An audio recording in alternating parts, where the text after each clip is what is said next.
Kim here, joined alongside the star of the show, Ray Boom Boom Mancini. The gloves are off, and September 13th, we have a rematch. Marcos Maidana tries once again to topple the great Floyd Mayweather. Ray, very simply, can Marcos Maidana improve upon his performance from May 3rd? No, Maidana can't do anything different. What he did is all he can do.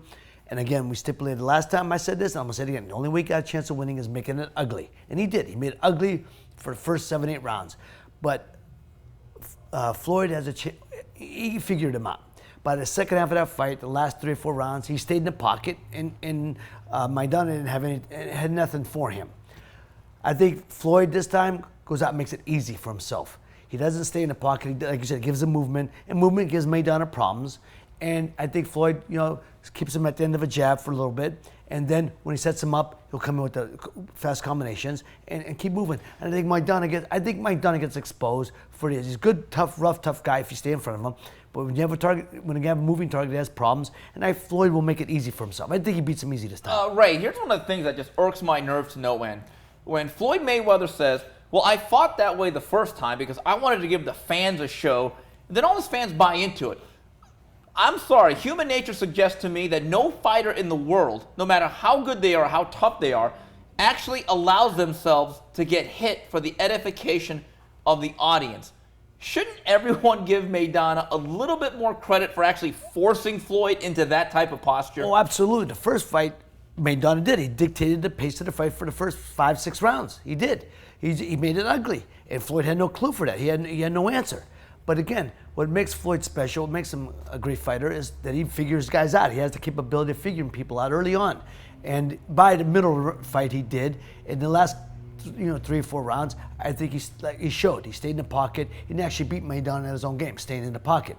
This time, as I said, Floyd already he could do things different. Maidana can't, and that's why I think Floyd beats him easier this time. Okay, Ray, put on your South Coast Mitsubishi hat that Robert Garcia does for every fight, and being realistic, knowing what you have in Maidana, you can't change a fighter, but you can make them better within their physical skill set. If you're out there in Oxnard, what are you preaching to Maidana if you can alter anything going into this rematch? Well, I thought what he should have done the first fight. It's easy for me to say what he should have done because I'm not the trainer. But as a trainer, I thought Robert was a very smart fighter when he fought. I thought he would have figured out, okay, he had everything coming over the top. The same punches that beat Broner was what was effective against Floyd early in the fight. That right hand way over the top, and Floyd getting hit back of the head on the side of the head at first. By the middle of the round, Floyd was making him miss everything. So I thought Robert would tell Maidana, feint, come to the side. Mm-hmm. Feint with it, come to the side. Feint with a punch, which is a very common thing with fighters. But Maidana didn't feint at all. He kept doing the same thing. So now he was missing Floyd. But Floyd was leaning the way Floyd does. If he'd have feinted, come from the side, he'd been catching Floyd with those shots. But instead, Floyd made him miss everything, and then again figuring him out.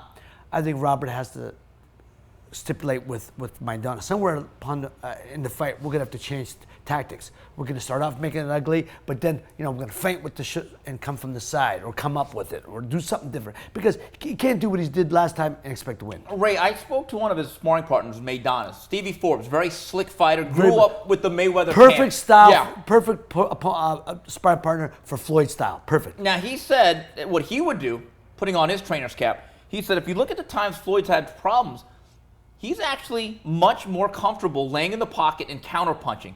He says, it may not be Maidana's best way of doing it or what he's most comfortable at. Make Mayweather actually initiate, so you put him in more of an offensive position and a little bit more flat-footed. Now, again, theoretically, I don't know if Maidana can actually counterpunch or have that mindset. Do you think they would actually try that, though, No. in any fashion? No, it wouldn't benefit them in any way. Actually, they'd be self-defeating. You have to stick with what has gotten you there. Aggression, making it ugly Strength, is what makes mauling, them strong. Exactly. All your physicality, that's what made Maidana successful. That's what's going to continue to make him successful. It depends on who he fights. If he lays back and nobody's a counterpuncher. That's not what's going to do that. That's not going to get you the decision. What it'll do is what Floyd did by the middle of the fight. End of the fight, I should say. He'll stay in the pocket. keep you on the outside, and they'll just shoot holes through you. You got to do the same type of fight. The only chance you have of winning is doing exactly what he did, but changing certain tactics. Again, like feint, punches come from the side, come up. When Floyd leans over, you got to do something to make him pay for that. So that's the only chance he has of winning. Yeah, so in other words, as the great Customato once said, square pegs do not die round. So Maidana has to be Maidana. You were a very good lightweight. You went 14 and a half very, very competitive rounds with an all-time great in Alexis Arguello. The best version of Ray Mancini, how would he have dealt with Mayweather? Look, my father taught me a long time ago, you can never talk about what two guys would have done since they didn't fight or since it didn't happen. We can't talk about it. But all I say was this, to beat Floyd, I'm a firm believer, the only chance you got to beat Floyd is you pressure. Pressure negates speed, pressure negates quickness. Those are all Floyd's greatest attributes. You got to pressure him, stay on top of him. All I'm saying as a fighter, I would have stayed on top of him, but he would have done what he does well, and people will see what would have happened. But look at Carmen Basilio, what he did against Sugar Ray Robinson. The first fight, pressure, pressure, pressure, and he beat Ray Robinson. And when Jake LaMotta fought him 5 times, the time he got the decision, what did he do? Pressure, pressure, pressure. So that's the only way you're going to beat a guy like Floyd. Pressure negates a lot of things. But with Floyd, a special fighter. And Duran beat Ray Leonard the first time with pressure. So these are all things, the only way you're going to beat that type of fighter. Floyd's going to do what he does, but pressure is what makes him change his game plan a little bit, which makes him miss, which makes him get caught with certain punches. So Maidana has to maintain the pressure. The last fight, he did for the first 7-8 rounds. Then he started sitting back and let Floyd dictate. Non-stop pressure.